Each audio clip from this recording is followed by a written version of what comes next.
Hello everyone and welcome back to my YouTube channel. So friends, आज का जो video lecture है ये बेस्ड है लेक्चर नंबर 7 पे और हम कर रहे हैं पी ब्लॉक। पी ब्लॉक के अंदर स्टूडेंट्स काशी सीरीज में हमने ऑक्सीजन के कंपाउंड्स में लास्ट में कवर किया था लेक्चर नंबर 6 के अंदर।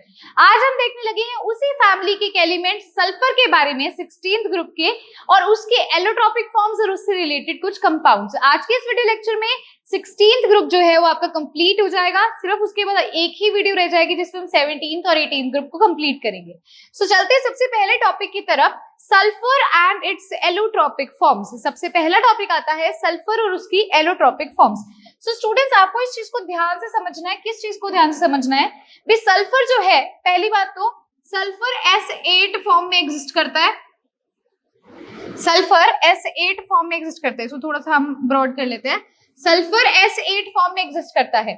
सल्फर की दो फॉर्म्स होती है, एक होती है स्टूडेंट्स येलो रोम्बिक और एक होती है मोनोक्लिनिक। सल्फर की दो फॉर्म्स होती है, येलो रोम्बिक सल्फर और monoclinic sulphur. Yellow rhombic sulphur and monoclinic sulphur. Students, yellow rhombic sulphur को और क्या कहा जाता है? इसे अल्फा सल्फर कहा जाता है। इसे अल्फा सल्फर कहा जाता है और मोनोक्लिनिक सल्फर को बीटा सल्फर कहा जाता है। क्या कहा जाता है? बीटा सल्फर कहा जाता है। अब एक और चीज इसको आपको ध्यान से समझनी है, भी जो ये दोनों फॉर्म्स होती हैं स्टूडेंट्स, ये एक दूसरे में कन्वर्ट की जा सकती है। लाइक येलो रोम्बिक मोनोक्लिनिक में कन्वर्ट किया जा सकता है 369 केल्विन टेम्परेचर पर। जी हाँ, मैंने बिल्कुल करेक्ट बोला आपको। 369 जो होता है, 369 केल्विन टेम्परेचर जो है, इसे हम बोलते हैं ट्रांजिशन टेम्परेचर। इसका मतलब क्या हुआ? ध्यान से देखिए। मतलब अगर 369 केल्विन से कम टेम्परेचर है तो आपका येलो रोम्बिक यानी कि अल्फा सल्फर जो होगा वो स्टेबल होगा, वो स्टेबल होगा। लेकिन अगर मैं टेम्परेचर को 369 केल्विन से बढ़ा देती हूँ, यानी कि ट्रांजिशन टेम्परेचर से ज्यादा टेम्परेचर कर देती हूँ, तो मेरा जो है ये yellow rhombic sulphur monoclinic sulphur में कन्वर्ट हो जाएगा। क्लियर हुआ? मैंने आपको दो चीजें बताई भी। हमारे जो सल्फर है वो S8 में एग्जिस्ट करता है। इसकी दो एलोट्रॉपिक फॉर्म्स होती हैं, एक होता है येलो रोम्बिक, एक होता है मोनोक्लिनिक। जो येलो रोम्बिक सल्फर होता है बेसिकली इसको अल्फा सल्फर कहा जाता है। जो मोनोक्लिनिक सल्फर होता है इसको बीटा सल्फर कहा जाता है। ये इसमें कन्वर्ट किया जा सकता है अबव ट्रांजिशन टेम्परेचर। तो इसके अंदर आप ये इसकी खासियत भी नोट डाउन कर सकते हो स्टूडेंट्स। क्या लिखोगे येलो रोम्बिक के अंदर? It is stable. It is stable below 369 kelvin. अगर 369 केल्विन से कम है तो येलो रोम्बिक सल्फर हमारा स्टेबल होगा। But above 369 kelvin, above 369 kelvin, it can be converted into, it can be converted into monoclinic sulfur। monoclinic sulfur अगर आप transition temperature से ज्यादा टेम्परेचर इसको प्रोवाइड कर देते हो येलो रोम्बिक सल्फर को, तो ये मोनोक्लिनिक सल्फर में कन्वर्ट हो जाएगा स्टूडेंट्स। क्लियर हुआ? ठीक है, बेसिक सी चीज मैंने आपको बता दी भी। ट्रांजिशन टेम्परेचर 369 है। याद करने का तरीका, 3 का टेबल क्या होता है? 3 1 3, 3 2 6, 3 3 9, तो 369 इस तरह से याद करना, भूलोगे नहीं। ट्रांजिशन टेम्परेचर येलो रोम्बिक को अगर मोनोक्लिनिक में कन्वर्ट करना है तो ट्रांजिशन टेम्परेचर कितना है? 369 केल्विन है। अब ये स्टेबल होता है बिलो 369 और जैसे ही इससे ज्यादा टेम्परेचर दोगे तो किसमें कन्वर्ट हो जाएगा? मोनोक्लिनिक में कन्वर्ट हो जाएगा, जिसको और क्या कहा जाता है? बीटा सल्फर कहा जाता है। इसको अल्फा सल्फर, इसको बीटा सल्फर। इतना क्लियर हो चुका होगा होपफुली। अब स्टूडेंट्स, इनके स्ट्रक्चर्स, उनकी शेप देखते हैं भी एक्चुअल में कैसा होता है। तो आपके सामने ये येलो रोम्बिक सल्फर है। ये येलो रोम्बिक सल्फर आपके सामने आपको दिख रहा है अच्छे से। येलो रोम्बिक सल्फर कुछ इस तरह का दिखता है। येलो आपको ऑलरेडी वर्ड बता दिया है। येलो रोम्बिक सल्फर को और हम क्या कहते हैं? इसको हम अल्फा सल्फर भी कहते हैं क्वेश्चन ये राइज करता है ये किस किस में सॉल्युबल होता है, किस किस में सॉल्युबल नहीं होता। ये इनसॉल्युबल होता है वाटर के अंदर, ये वाटर के अंदर इनसॉल्युबल होगा, इनसॉल्युबल इन वाटर। तो आप कहोगे मैम अगर ये वाटर में नहीं मिक्स हो रहा है, इनसॉल्युबल है, तो किस में कर सकता है ये सॉल्युबल होता है CS2 के अंदर, सॉल्युबल इन CS2, किसमें, CS2 में। एक और चीज स्टूडेंट्स यहाँ पर आपसे पूछी जा सकती है, अभी इसकी प्रिपरेशन कैसे होती है, येलो रोम्बिक सल्फर को कैसे प्रिपेयर कर सकते हो। तो अगर आप सल्फर को हीट करते हो CS2 के अंदर, मतलब सल्फर की इवेपोरेशन करवाते हो CS2 के अंदर, तो येलो रोम्बिक सल्फर ऑब्टेन होता है। इट इज प्रिपेयर्ड बाय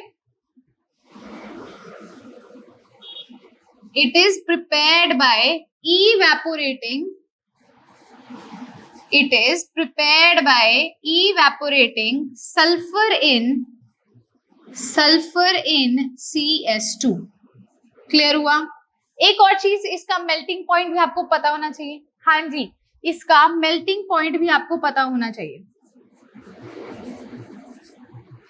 इसका स्टूडेंट्स मेल्टिंग पॉइंट होता है 385.8 डिग्री। ये इसका क्या होगा, ये इसका मेल्टिंग पॉइंट होता है। क्लियर है। येलो रोम्बिक सल्फर को हम किस में कन्वर्ट कर सकते हैं, मोनोक्लिनिक पे, किस टेम्परेचर पे, 369 पे। इसको अल्फा सल्फर भी कहा जाता है। ये वाटर के अंदर इनसॉल्युबल होता है, लेकिन CS2 के अंदर ये सॉल्युबल होता है। फिर इसको प्रिपेयर कैसे करेंगे, सल्फर को अगर आप CS2 के अंदर इवेपोरेट करवाओगे तो इसकी प्रिपरेशन होती है। उसके बाद इसका मेल्टिंग पॉइंट कितना होता है, 385.8 डिग्री इसका मेल्टिंग पॉइंट होता है। होपफुली अब आपको ये क्लियर होगा। अब नेक्स्ट फॉर्म जो आती थी वो मोनोक्लिनिक कुछ इस तरह से दिखता है। देखो डिफरेंस आपको खुद ही देखने को मिल रहा है। जो येलो रोम्बिक है वो कुछ इस प्रकार से सॉलिड फॉर्म में आपको देखने को मिल रहा है, लेकिन जो हमारा मोनोक्लिनिक है वो थोड़े से ऐसे स्पाइक से बने हुए हैं, मतलब ऐसे नीडल्स जैसी मैं कह सकती हूँ बने हुए हैं। क्लियर है। तो मोनोक्लिनिक सल्फर को और क्या बोलते हैं, इसको और बोलते हैं बीटा सल्फर। इसे और क्या बोलते हैं, बीटा सल्फर बोलते हैं। मोर ओवर इसके अंदर हम और क्या चीज देखने को मिलती है, अभी इसकी प्रिपरेशन कैसे होती है स्टूडेंट्स। इसको हम कैसे प्रिपेयर करते हैं, जब हम रोम्बिक सल्फर को पहले हीट करेंगे, देन कूल डाउन करेंगे, तो एक क्रस्ट बनता है। ठीक है। उस क्रस्ट के अंदर क्या होते हैं, होल्स होते हैं, और जब हम उस क्रस्ट को रिमूव करते हैं ना, तो कुछ इस प्रकार के हमें ऐसे निडल्स देखने को मिलती हैं, जो कि मोनोक्लिनिक सल्फर होती है। So it is prepared by heating down rhombic sulphur, या मैं अल्फा सल्फर सीधा लिख देती हूँ, alpha sulphur, and then cooling it which leads to the formation of crust formation लिख लो, which leads to crust formation which has holes in it,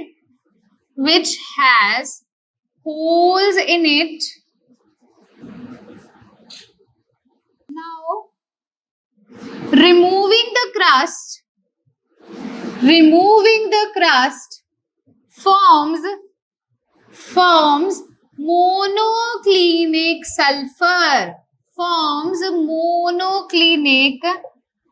sulfur। तो मैंने आपको ये बता दिया, मैंने आपको पिछले वाले में देखो क्या बताया, मैंने बताया इसको हम कैसे प्रिपेयर करेंगे, सल्फर को CS2 में हीट करके प्रिपेयर करेंगे। और इसको कैसे प्रिपेयर करेंगे, हम रोम्बिक सल्फर को पहले हीट करेंगे, कूल डाउन करेंगे एक डिश के अंदर, तब तक जब तक क्रस्ट नहीं बनती।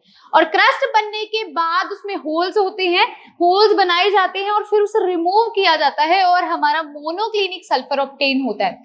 पिछले वाले में मैंने आपको बोला था, स्पेशली बोला था, अभी जो रोम्बिक सल्फर है, ये देखो, ये जो रोम्बिक सल्फर है ये स्टेबल होता है बिलो 369 केल्विन। और यहाँ पर आप एड ऑन कर सकते हो, जो मोनोक्लिनिक सल्फर होता है it is stable above 369 kelvin. ये उस टेम्परेचर से ज्यादा, अगर टेम्परेचर ज्यादा दे तो ये स्टेबल होता है, और अगर कम दे दे तो हमारा रोम्बिक स्टेबल होता है। ठीक है। तो ये इन दोनों के बीच में होपफुली आपको सारे डिफरेंस पता चल गए होंगे। अब मेल्टिंग पॉइंट इसके अंदर आता है, मेल्टिंग पॉइंट इसका भी लिख लेंगे। मेल्टिंग पॉइंट इसका होता है 393 केल्विन। कितना होता है स्टूडेंट्स, 393 केल्विन होता है। अब देखो एक और चीज, एक और चीज यहाँ पे अभी मैंने आपको बताई, ये आपको ध्यान देनी है। ध्यान क्या देनी है ये आपको मैं ऑलरेडी बता चुकी हूँ। रोम्बिक सल्फर को अगर आपने मोनोक्लिनिक सल्फर में कन्वर्ट करना है, ठीक है, शायद ये आपको क्लियरली विजिबल नहीं होगा, इसको ऐसे ही रखते हैं, अब आपको नीटली दिख रहा होगा। नहीं दिख रहा है तो हम इसको थोड़ा ब्रॉड ही करते हैं, मैं आपको वैसे ड्रॉ करके बता देती हूँ भाई क्या चीज है, ठीक है। मैं आप इसको ड्रॉ करके बताऊंगी तो शायद आपको, होपफुली अब आपको थोड़ा थोड़ा ब्लर दिख रहा होगा बट क्लियर होगा, है ना। तो देखो मैंने आपको बोला ये हमारा rhombic sulphur, sorry very sorry, मैंने आपको बोला ये हमारा क्या है, रोम्बिक सल्फर है। रोम्बिक सल्फर है जो कि ऑक्टाहेड्रल इन शेप है। रोम्बिक सल्फर को मोनोक्लिनिक में कन्वर्ट करने के लिए, मोनोक्लिनिक की अभी आपको स्ट्रक्चर दिखाया था, नीडल्स ही बन रही थी ना, वो नीडल्स कुछ इस प्रकार की दिखती हैं, दिख रही हैं, ठीक है। इसको अगर हमें इसमें कन्वर्ट करना है तो क्या टेम्परेचर देना पड़ेगा, ट्रांजिशन टेम्परेचर कितना देना पड़ेगा, 369। ये बिलो 369 स्टेबल होता है, ये अबव 369 स्टेबल होता है। तो ट्रांजिशन टेम्परेचर देंगे, अगर हम ज्यादा दे देंगे तो ये इसमें कन्वर्ट हो जाएगा, 369 से कम दे देंगे तो ये वापस से इसमें कन्वर्ट हो जाएगा। क्लियर है, ठीक है। एक और चीज यहाँ पे आपको देखने को मिल रही है, ये स्ट्रक्चर देखो, ये हमारा क्या है, सल्फर का स्ट्रक्चर होता है, एसिड स्ट्रक्चर, जो कि बेसिकली क्राउन स्ट्रक्चर होता है। एनसीईआरटी में भी आपको ये वाली शेप देखने को मिलेगी कि एसिड कैसे एग्जिस्ट करता है, क्राउन शेप में एग्जिस्ट करता है, कुछ इस प्रकार से, जैसे किंग क्वीन का क्राउन होता है उसी प्रकार से ये वैसे क्राउन है जो कि एग्जिस्ट करता है, ठीक है। एक बार मैं ना इसको ऐसे कर देती हूँ ताकि आप इसको नोट डाउन कर लेंगे। ये जो डायग्राम है ये आपको एनसीईआरटी में नहीं मिलेगा, ठीक है, ये वाला डायग्राम आपको एनसीईआरटी में नहीं मिलेगा, तो इसको आप अपना यहाँ से नोट डाउन कर लेंगे, ठीक है। फटाफट से इसको नोट कर लीजिए। हाँ जी स्टूडेंट्स, अब हम करने लगे हैं हमारा नेक्स्ट टॉपिक जो कि है सल्फर डाइऑक्साइड। हमने स्टूडेंट्स तो एक और चीज मैंने अभी देखी, थोड़ी सी वीडियो चेक करी तो ये आपको ना शायद दिख नहीं रहा है due to some brightness issue. मैं इसको इधर करती हूँ, शायद अब आपको ये कुछ दिखेगा, शायद ये आपको विजिबल होगा, ठीक है, क्योंकि सेंटर पे कुछ लाइटिंग का इशू होता है तो वो दिखता नहीं है। तो इसका स्ट्रक्चर अब आप ड्रॉ कर सकते हो। ये तो नीडल शेप तो आपने बना ही लिया होगा पहले, अब आप इसको अच्छे से ड्रॉ कर लीजिएगा, ठीक है। ये हमारा क्या होता है, ये रोम्बिक शेप जो कि ऑक्टाहेड्रल होती है इन शेप, ये इसमें कन्वर्ट की जाती है। अब हमारा जो टॉपिक आता है वो आता है कंपाउंड्स ऑफ सल्फर। एक एक करके हम कंपाउंड्स को कवर करेंगे और उसके बाद हम ऑक्सो एसिड्स जो उसके होते हैं वो बना के देखेंगे। तो वीडियो को पॉज करेंगे और हम शुरू करने लगे हैं सल्फर डाइऑक्साइड। सल्फर डाइऑक्साइड यानी कि SO2, जैसे कार्बन डाइऑक्साइड होता है CO2, वैसे ही सल्फर डाइऑक्साइड यानी कि SO2। सल्फर डाइऑक्साइड का कुछ आपको इस प्रकार का स्ट्रक्चर देखने को मिलता है, वन सेकेंड, कुछ इस प्रकार का आपको स्ट्रक्चर देखने को मिलता है, ठीक है। ये हमारी एंगुलर शेप होती है SO2 की। तो यहाँ पर आप देख सकते हो ये स्ट्रक्चर है, ये इसका रेजोनेंस स्ट्रक्चर है दूसरे वाला, आप कोई भी इनमें से ड्रॉ कर सकते हैं। सबसे पहली चीज आती है सल्फर डाइऑक्साइड की प्रिपरेशन। तो सिंपल सा तरीका है सल्फर डाइऑक्साइड को कैसे प्रिपेयर कर सकते हो। अगर आप सल्फर को O2 के साथ रिएक्ट करवाते हो तो आपका क्या होता है, बेसिकली SO2 प्रोड्यूस होता है, यानी कि सल्फर डाइऑक्साइड की प्रिपरेशन होती है। एक और प्रिपरेशन मेथड है जो कि पूरी एनसीईआरटी हाईलाइट से मैंने लिया है, आप इसको डायरेक्टली भी कर सकते हो, ये वाला। अगर आप क्या कर देते हो, बेसिकली ध्यान से देखेंगे इसको, हम क्या करते हैं, सल्फर को अगर वाटर के साथ स्टूडेंट्स कंबाइन करते हैं, सल्फर को अगर हम वाटर के साथ कंबाइन करेंगे तो H2SO3 मिलेगा, जो कि फर्दर SO2 में स्प्लिट होगा और वाटर में स्प्लिट हो जाएगा। तो ये भी एक प्रिपरेशन का मेथड है, ये भी एक प्रिपरेशन का मेथड है सल्फर डाइऑक्साइड बनाने का। मतलब आपको एनसीईआरटी के अंदर सबसे पहली आपको ये वाली रिएक्शन देखने को मिलेगी कि अगर आप सल्फर को ऑक्सीजन के साथ रिएक्ट करवाते हो तो सल्फर डाइऑक्साइड बनता है। दूसरी रिएक्शन आपको यहाँ ये सीधा कन्वर्ट करने को मिलेगा, SO जो है वाटर के साथ रिएक्ट करके SO2 और H2 बनाएगा, सीधा दे रखा है। आप उसके अंदर ये चीज ऐड कर सकते हो भी, सबसे पहले वो H2SO3 देगा और फिर ये H2SO3 फर्दर कन्वर्ट होगा SO2 में और वाटर में। तो दो प्रिपरेशन मेथड आप ये याद कर सकते हैं। उसके बाद इसकी आती है प्रॉपर्टीज। ये एनसीईआरटी हाईलाइट में इसकी प्रॉपर्टीज जो है मोस्ट इंपॉर्टेंट है। ये एनसीईआरटी की ही लाइंस मैंने लिखा है, ये एनसीईआरटी की ही लाइंस मैंने सीधा यहाँ पर लिखी है, ठीक है। तो आप इसको अपनी एनसीईआरटी बुक्स में खोल सकते हो, प्रॉपर्टीज ऑफ सल्फर डाइऑक्साइड वहां मार्क कर सकते हो। पहली चीज आपको इसमें क्या देखनी है, ये कलरलेस गैस होती है, इसका कोई कलर नहीं होता, लेकिन इसकी स्मेल पंजेंट होती है, गंदी स्मेल होती है इसकी, और ये हाईली सॉल्युबल होता है वाटर के अंदर। ये क्या होता है, वाटर के अंदर बहुत ज्यादा सॉल्युबल होता है स्टूडेंट्स, ठीक है जी। इसके बाद उन्होंने हमें ये बता रखा है भी ये जो है रूम टेम्परेचर पर लिक्विफाई कर लेता है, ठीक है, अंडर प्रेशर, जो और ये बॉईल करता है 263 केल्विन पे। अब ये है यही वाली प्रिपरेशन मेथड उसने आपको दे रखा है भी, सल्फर को अगर हम वाटर के साथ पास करवाते हैं तो हमारा सल्फ्यूरस एसिड बनता है, जो कि फर्दर हम कन्वर्ट कर सकते हैं सल्फर डाइऑक्साइड में और H2O में, ठीक है। तो आप क्या कर सकते हो, आप इस प्रिपरेशन मेथड को भी फॉलो कर सकते हो। अब आते हैं इसके बाद और प्रॉपर्टीज जो कि मोस्ट इंपॉर्टेंट है, एनसीईआरटी में अपने मार्क करनी है। ये दो इंपॉर्टेंट प्रॉपर्टीज है, इसे एनसीईआरटी में मार्क करेंगे भी। अगर आप NaOH को SO2 के साथ रिएक्ट करवाते हो तो Na2SO3 बनता है, उसको आप फर्दर उस Na2SO3 को फर्दर वाटर और SO2 के साथ रिएक्ट करवाओगे तो NaHSO3 बनेगा। ये इसकी एक प्रॉपर्टी होती है। ये क्या करता है, सोडियम हाइड्रोक्साइड सॉल्यूशन के साथ रिएक्ट करेगा और हमें यहाँ से क्या मिलेगा, सोडियम सल्फाइड बनेगा, जो फर्दर और सल्फर डाइऑक्साइड और वाटर के साथ कंबाइन करके हमें क्या बनाएगा, सोडियम हाइड्रोजन सल्फाइड बना देगा, ठीक है। ये लाइंस आपको दे रखी हैं, ये इसी की लाइंस दे रखी हैं, ये एनसीईआरटी में मार्क करेंगे, वेरी वेरी इंपॉर्टेंट है। अब स्टूडेंट्स आती है इसकी और प्रॉपर्टीज, ठीक है, जो और मतलब जो दो और प्रॉपर्टीज आपको याद करनी है वो ये दो और प्रॉपर्टीज हैं। जो सल्फर डाइऑक्साइड है ये क्लोरीन के साथ भी रिएक्ट करता है in the presence of charcoal, और यहाँ से हमारे पास क्या होता है, चारकोल यहाँ पर हम क्या ले रहे हैं, एज ए कैटलिस्ट ले रहे हैं, और यहाँ से सल्फ्यूराइल क्लोराइड बनेगा, सल्फ्यूराइल क्लोराइड बनेगा।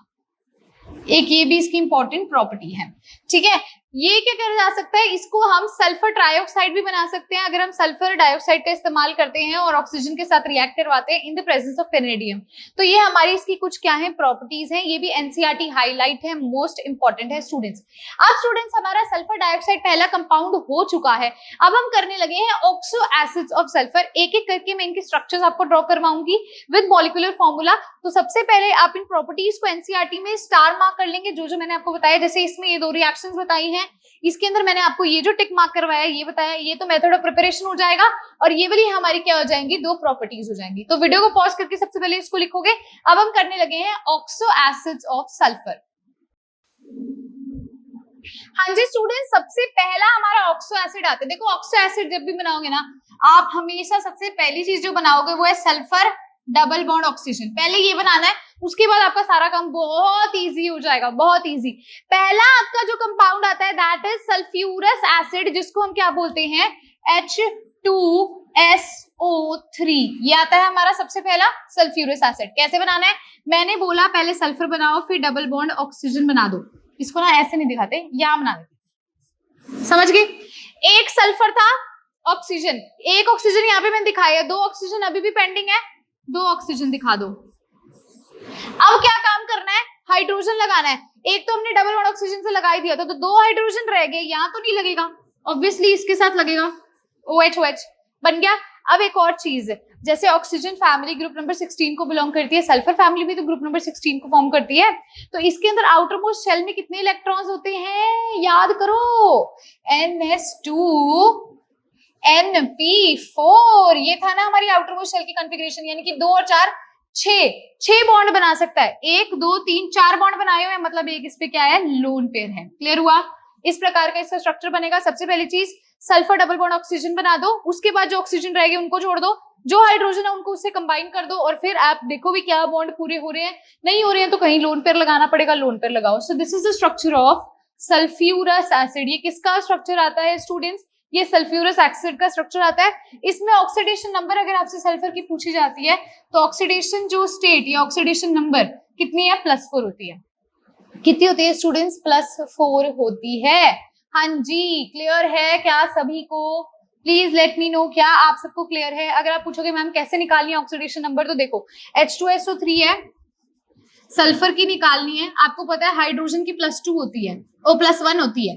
कितने हाइड्रोजन है, 2 है, तो +1 × 2 प्लस सल्फर की निकालनी है, एक्सलेट करेंगे, प्लस ऑक्सीजन की कितनी होती है, -2। कितने ऑक्सीजन है, 3 है, इज इक्वल्स टू 0, क्योंकि ओवरऑल चार्ज नहीं है। +2 + x - 6 is equals to 0, x - 4 is equals to 0। ये -4 इधर चला जाएगा, ऑक्सीडेशन स्टेट कितनी आ जाएगी, +4 आ जाएगी। क्लियर है, क्लियर है सल्फर की। हाँ जी, चले अगले कंपाउंड पे चले, फटाफट से वीडियो को पॉज करके इसको नोट करोगे। अब स्टूडेंट्स क्या आता है, और इसके एक और चीज यहाँ पे पूछी जा सकती है, बेसिसिटी पूछी जा सकती है। इसकी बेसिसिटी कितनी होगी, बेसिसिटी मतलब कितने हाइड्रोजन ये निकाल सकता है, तो 2 निकाल सकता है, तो बेसिसिटी 2 हो जाएगी। इस तरह के क्वेश्चंस भी आपसे पूछ सकते हैं। अब हमारा आता है सल्फ्यूरिक एसिड। क्या आता है, सल्फ्यूरिक एसिड आता है, जिसको हम क्या बोलते हैं, H2SO4 बोलते हैं। इसको क्या बोलते हैं, H2SO4 बोलते हैं। अब इसको देखो कैसे बनाएंगे, सेम वही चीज, सल्फर डबल बॉन्ड ऑक्सीजन पहले बना दो, ठीक है, अब ध्यान से देखो, 2 हाइड्रोजन है मतलब 2 OH तो बनेंगे। क्या सारी चीजें कंप्लीट हो गई, 2 H पूरे हो गए, 3 ऑक्सीजन हुए हैं, 1 ऑक्सीजन अभी भी पड़ा है, और सल्फर ने कितने बॉन्ड बना लिए, 1 2 3 4। आपको पता है सल्फर 6 बॉन्ड्स बना सकता है क्योंकि NH2NP4 कॉन्फ़िगरेशन होती है, तो एक और डबल बॉन्ड ऑक्सीजन लग जाएगा। क्लियर है? ये स्ट्रक्चर किसका होता है, H2SO4 का ये स्ट्रक्चर होता है। क्या सभी स्टूडेंट्स को ये चीज अच्छे से क्लियर है? हाँ जी, फटाफट बताइए, क्लियर है? अब इसमें ऑक्सीडेशन स्टेट निकाले। देखो H2SO4 में कैसे निकालेंगे, सेम वही चीज वैसे निकाल सकते हो या आप स्ट्रक्चर से भी निकाल सकते हो। अगर आपने रेडॉक्स रिएक्शन में स्ट्रक्चर से सीखे, आप स्ट्रक्चर से भी निकाल सकते हो। मैं सीधा फॉर्मूला से बता रही हूँ। हाइड्रोजन की क्या होती है, +1 होती है। कितने हाइड्रोजन है, 2 हैं। सल्फर की निकालनी है, एक्सलेट कर ली। प्लस ऑक्सीजन की कितनी होती है, -2। कितने ऑक्सीजन है, 4 हैं। टोटल चार्ज कितना होगा, 0 होगा। +2 + x - 8 = 0, x - 6 = 0। ये इधर चला जाएगा, x क्या आ जाएगा, +6। सल्फर की ऑक्सीडेशन स्टेट यहाँ कितनी है, +6 है। कितनी है, +6 है। ये क्या है, सल्फ्यूरिक एसिड है। चले अगले कंपाउंड पे। चलो अगला हमारा ऑक्सो एसिड आता है, परऑक्सो डाइसल्फ्यूरिक एसिड। क्या आता है, परऑक्सो डाइसल्फ्यूरिक एसिड। इसका फॉर्मूला होता है H2S2O8। H2S2O8, sorry. क्लियर है? देखो परऑक्सो के अंदर क्या होता है, परऑक्साइड लिंकेज होती है, मतलब ऑक्सीजन ऑक्सीजन से बॉन्डेड होता है। कैसे, देखो पहले आपने सल्फर बनाया, 2 सल्फर है ना, H2S2, तो 2 सल्फर बना दो। दोनों पे क्या करना, ऑक्सो एसिड है तो डबल बॉन्ड ऑक्सीजन लगा दो। इतना काम कर लिया, 2 ऑक्सीजन यूज हो चुके हैं। मैंने बोला परऑक्सो क्या होता है, परऑक्सो का मतलब होता है परऑक्साइड लिंकेज, मतलब ऑक्सीजन ऑक्सीजन में बॉन्ड होगा। यहाँ पे ये एक ऑक्सीजन से बॉन्ड है, ये इस ऑक्सीजन से बॉन्डेड है जो इस सल्फर से है। यहाँ ऑक्सीजन ऑक्सीजन पे बॉन्ड है, इसका ऑक्सीजन इसके ऑक्सीजन से बॉन्ड बना रहे हैं, ये परऑक्साइड लिंकेज है।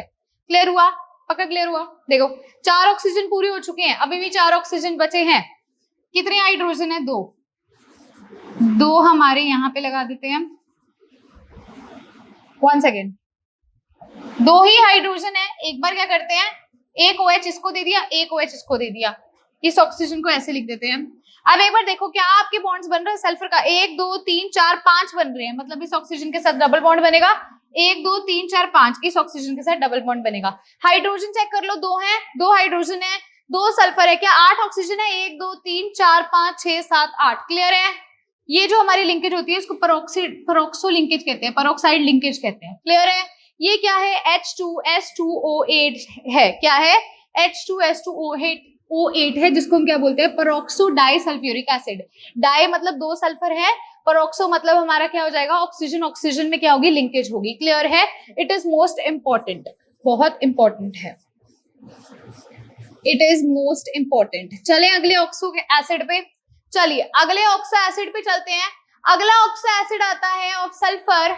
एक और चीज, होपफुली पता नहीं आपको ये कहीं ब्राइटनेस की वजह से ना दिख रहा हो, मैंने इसको ऐसे भी कर देती हूँ, शायद अब आपको दिख रहा हो।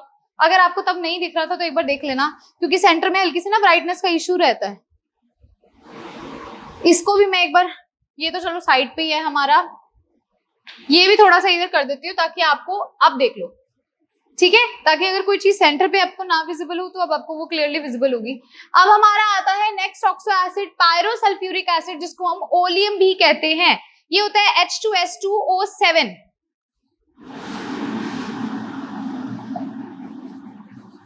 H2S2O7 होता है। ये क्या होता है, H2S2O7 होता है। स्टूडेंट्स स्ट्रक्चर देखेंगे इसका, स्ट्रक्चर देखिए H2S2O7 का। अब ये परऑक्सी नहीं है, मतलब ऑक्सीजन ऑक्सीजन का बॉन्ड नहीं दिखाना, ठीक है। तो पहले हमने 2 सल्फर बनाने, क्योंकि 2 सल्फर है, H2 है।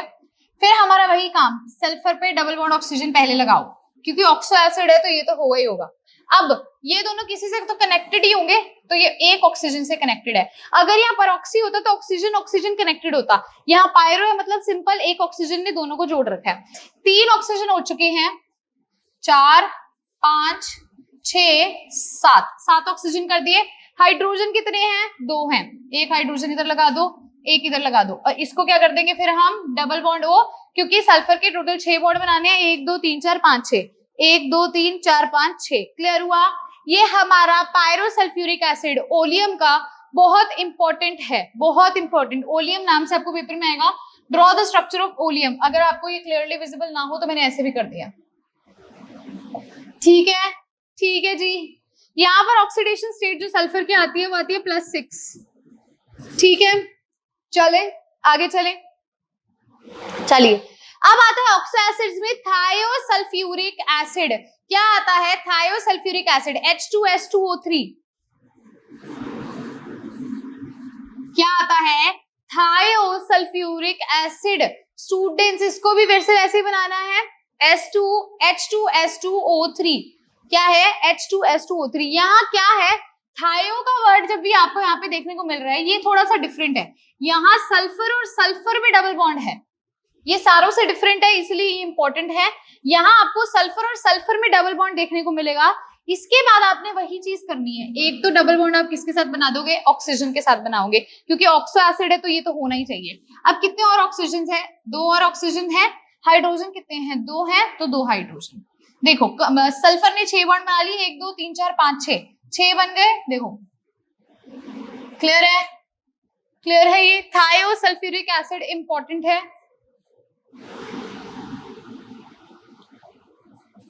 ये इंपॉर्टेंट है, क्लियर है?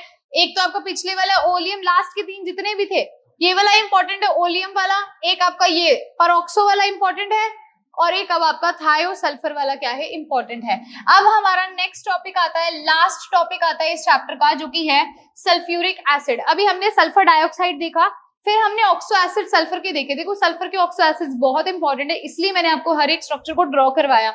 एनसीईआरटी में शायद थायो सल्फर का स्ट्रक्चर नहीं दे रखा, तो ड्रॉ जरूर कर लीजिएगा। अब हम करने लगे हैं सल्फ्यूरिक एसिड की प्रिपरेशन और इसकी प्रॉपर्टीज। स्टूडेंट्स अब आता है सल्फ्यूरिक एसिड की प्रिपरेशन, तो ये इंपॉर्टेंट है, इसको कॉन्टैक्ट प्रोसेस भी कहते हैं।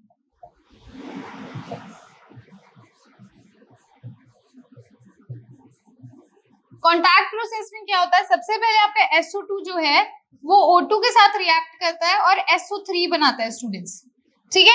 उसके बाद आपका जो SO3 है वो H2SO4 के साथ कंबाइन करके ओलियम की फॉर्मेशन करता है। अभी ओलियम हमने देखा ना, फिर वो oleum in the presence of water react करता है और हमारा जो सल्फ्यूरिक एसिड है H2SO4 ये प्रोड्यूस होता है।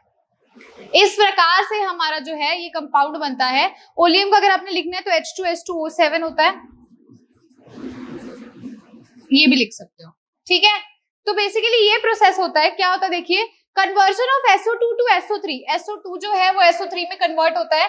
यहाँ पर आप कैटलिस्ट जो लेते हो V2O5 लेते हो। कैटलिस्ट का क्या रोल होता है? जो रेट ऑफ रिएक्शन को इंक्रीज कर देता है, ठीक है ना। तो ये कैटलिस्ट लेते हैं, उसके बाद जो SO3 यहाँ से प्रोड्यूस होगा, इस ये H2SO4 पे एडसॉर्ब होगा और ये ओलियम देगा। ओलियम जो कि H2S2O7 होता है, जो फर्दर जब वाटर के साथ रिएक्ट करता है तो हमारा सल्फ्यूरिक एसिड प्रिपेयर करता है। मोस्ट इंपॉर्टेंट कॉन्टैक्ट प्रोसेस कहते हैं इसे, ठीक है जी। चलो अब आती है इसकी प्रॉपर्टी स्टूडेंट्स। ये एनसीईआरटी की लाइंस है, इसे मार्क कर लेंगे। एनसीईआरटी की लाइंस है, एनसीईआरटी में मार्क कर लेंगे। ये भी कलरलेस होता है, लेकिन ये ऑयली लिक्विड होता है, ठीक है जी। और ये जो एसिड है फ्रीज करता है 283 केल्विन पे, और ये बॉयल होता है 611 केल्विन पे। ये वाटर में डिसॉल्व हो जाता है, ठीक है। और ये बहुत ज्यादा हीट रिलीज करता है जब ये वाटर में क्या होगा? डिसॉल्व होगा। इसलिए बहुत ज्यादा केयर रखनी पड़ती है जब भी सल्फ्यूरिक एसिड सॉल्यूशन बनाया जाता है कंसंट्रेटेड सल्फ्यूरिक एसिड से, क्योंकि ये बहुत ज्यादा हीट जो है वो रिलीज करता है, ठीक है। अब इसके बाद जो आप ये भी उसने बताया, जब भी आप कंसंट्रेटेड एसिड को वाटर में डाल रहे हो ना, तो आप उसको स्लोली ऐड करो वाटर के अंदर, कांस्टेंट स्टीरिंग के साथ स्लोली स्लोली करो। क्या क्या इसकी और प्रॉपर्टीज हैं? इसकी वोलेटिलिटी जो होती है, ठीक है, वोलेटिलिटी बहुत लो होती है। ये स्ट्रॉन्ग एफिनिटी होती है इसकी टुवर्ड्स वाटर, और ये एक ऑक्सीडाइजिंग एजेंट का काम करता है, ठीक है। इसका एसिडिक कैरेक्टर भी क्या होता है? ज्यादा होता है। तो ये इसकी क्या है? कुछ प्रॉपर्टीज हैं सल्फ्यूरिक एसिड की। और प्रॉपर्टी स्टूडेंट्स है, ये भी आपको ये जो रिएक्शंस है ये देखनी होंगी, ये इंपॉर्टेंट है। मैंने अभी आपको बताया ये स्ट्रॉन्ग ऑक्सीडाइजिंग एजेंट का काम करता है और ये स्ट्रॉन्ग डिहाइड्रेटिंग एजेंट का भी काम करता है। ये डिहाइड्रेटिंग एजेंट का भी काम करेगा, यहां से लेकर ये बहुत इंपॉर्टेंट है, ठीक है। जैसे कि आप ये एग्जांपल उसने दे रखा है, अगर Cu को आप H2SO4 के साथ रिएक्ट करवाते हो तो CuSO4 बनेगा, SO2 और वाटर रिलीज हो जाएगा। अगर आप सल्फर को H2SO4 के साथ रिएक्ट करवाते हो तो भी आपका सल्फर डाइऑक्साइड और वाटर बन जाएगा। कार्बन को करवाते हो तो CO2, SO2 और H2O प्रोड्यूस होगा। ठीक है, एक ये भी आपको दे रखा है उन्होंने, ये भी दे रखा है। भी ये क्या करते हैं, जितने भी ऑर्गेनिक कंपाउंड्स है उसमें से ना ये वाटर को रिमूव कर देता है, सक कर लेता है वाटर को। ये डिहाइड्रेटिंग एजेंट का काम करता है। डी का मतलब रिमूवल, हाइड्रेटिंग का मतलब वाटर। ये वाटर को निकाल लेता है, रिमूव कर लेता है। तो जितने भी ऑर्गेनिक कंपाउंड्स है उसमें से क्या करता है, वाटर को निकाल लेता है, डिहाइड्रेट कर लेता है और सिंपल कार्बन जो है वो लिबरेट हो जाता है। ये भी इसकी मोस्ट इंपॉर्टेंट प्रॉपर्टी है, इसको स्टार लगाना। ठीक है स्टूडेंट्स, क्लियर हुआ? ये था हमारा सल्फ्यूरिक एसिड के बारे में। ये किसके बारे में था? ये सल्फ्यूरिक एसिड के बारे में था। तो यहाँ पर हमारा जो आज का टॉपिक है, आज का ग्रुप 16 है, वो समाप्त होता है। अब हमारा जो है ग्रुप नंबर 17 और 18 वो एक ही लेक्चर के अंदर आपको करवाया जाएगा, नेक्स्ट लेक्चर के अंदर। सो अगर आज का वीडियो लेक्चर अच्छा लगा है तो लाइक करना है। आज के इस लेक्चर में मोस्ट इंपॉर्टेंट आपके थे ऑक्सो एसिड्स, उसको अच्छे से स्टडी कीजिएगा। एंड यस, आपका एक लाइक जो है स्टूडेंट्स, एक लाइक जो है वो मुझे बहुत मोटिवेट करता है। आप अगर कमेंट करते हो तो आई फील वेरी हैप्पी भी। हाँ जी, मेरे स्टूडेंट्स को समझ आ रहा है, बहुत अच्छे से समझ आ रहा है। उन स्टूडेंट्स को शेयर कीजिए ये वीडियो जो आपके फ्रेंड्स हैं, क्लासमेट्स हैं, जिनको इस टॉपिक में प्रॉब्लम आ रही है और जो पी ब्लॉक के बारे में पढ़ना चाहते हैं, या कोई ऐसा स्टूडेंट जिसको नॉलेज गेन करनी है और ये बहुत अच्छा वे है भी, आप उसको वीडियो शेयर करोगे तो उसको हेल्प होगी। प्लस अगर न्यू है आप चैनल पर तो आप सब्सक्राइब कर सकते हो। सब्सक्राइब बटन आपको जस्ट वीडियो के नीचे देखने को मिलता है। ये इसका क्या फायदा होता है, सब्सक्राइब करोगे तो मेरी वीडियोस डलती जाएंगी, आप तक नोटिफिकेशन आती जाएगी।